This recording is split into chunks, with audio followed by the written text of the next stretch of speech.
Hai hai halo semuanya. Assalamualaikum warahmatullahi wabarakatuh. Perkenalkan, namaku Aisyah Karunisa Azhara dari kelas 10-7. Nah, jadi teman-teman, di sini aku mau ngajak kalian semua dan aku untuk belajar bersama-sama seputar teks recon. Nah, sebelumnya di sini udah ada yang pernah baca-baca atau mencari informasi-informasi seputar teks recon belum? Nah, kalau belum, pas banget nih, ayo kita sama-sama review bareng aku. Nah, sebenarnya teks recon itu apa sih? Jadi, teks recon adalah sebuah cerita yang berisi cerita masa lampau yang diceritakan secara runtut.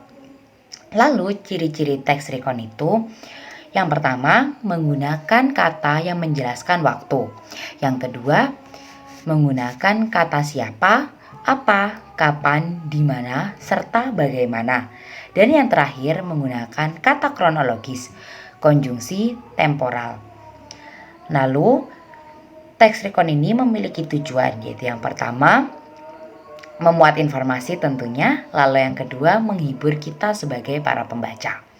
Lalu struktur yang terkandung pada teks recon ada yang pertama ada judul, lalu orientasi, peristiwa, dan reorientasi. Nah, jenis-jenis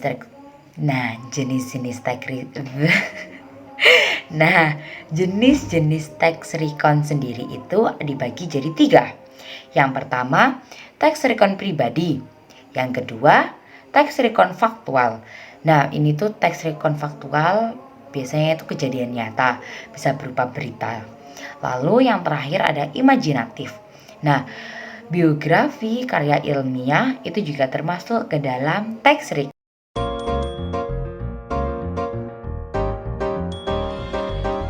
Teks recon pribadi adalah teks yang menceritakan kejadian masa lalu yang pernah dialami penulis.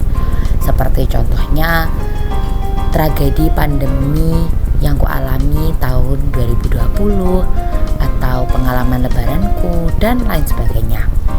Lalu teks recon faktual adalah teks yang menceritakan kejadian faktual atau fakta seperti teks berita tentang inspiratif. Lalu yang terakhir, teks recon imajinatif. Teks yang menceritakan cerita imajinatif dengan lebih detail. Unsur intrinsik pada teks recon ada 5. Yang pertama, tema dan amanat, lalu alur, penokohan, latar cerita berupa waktu dan tempat kejadian, serta nilai dalam cerita. Seperti yang sebelumnya sudah sempat aku singgung, struktur teks recon itu yang pertama orientasi, di mana orientasi ini berisi informasi tentang siapa, di mana, dan kapan peristiwa terjadi di masa lampau. Lalu yang kedua ada peristiwa atau insiden, yaitu rangkaian peristiwa yang terjadi dan disusun berdasarkan urutan waktu. Lalu yang terakhir resolusi atau reorientasi, berisi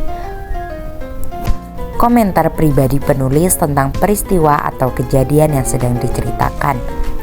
Untuk ciri kebahasan teks recon ada 4, yaitu menggunakan promina atau kata ganti, menggunakan keterangan waktu lampau, menggunakan verba atau kata kerja, menggunakan kata yang menunjukkan tempat.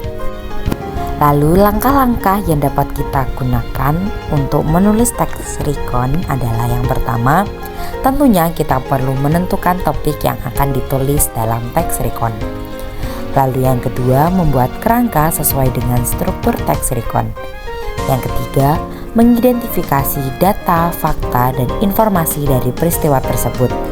Kemudian dimasukkan ke 3 tahapan di atas. Lalu yang terakhir, rangkaian informasi yang telah dikelompokkan menggunakan ciri kebahasaan teks recon. Oke, sekian pembahasan yang bisa aku sampaikan. Semoga bisa bermanfaat. Kurang lebihnya jika ada informasi yang mungkin salah penyampaian, kata-kata pemilihan kalimat yang kurang berkenan, semoga dapat diterima. Wassalamualaikum warahmatullahi wabarakatuh. Bye semuanya.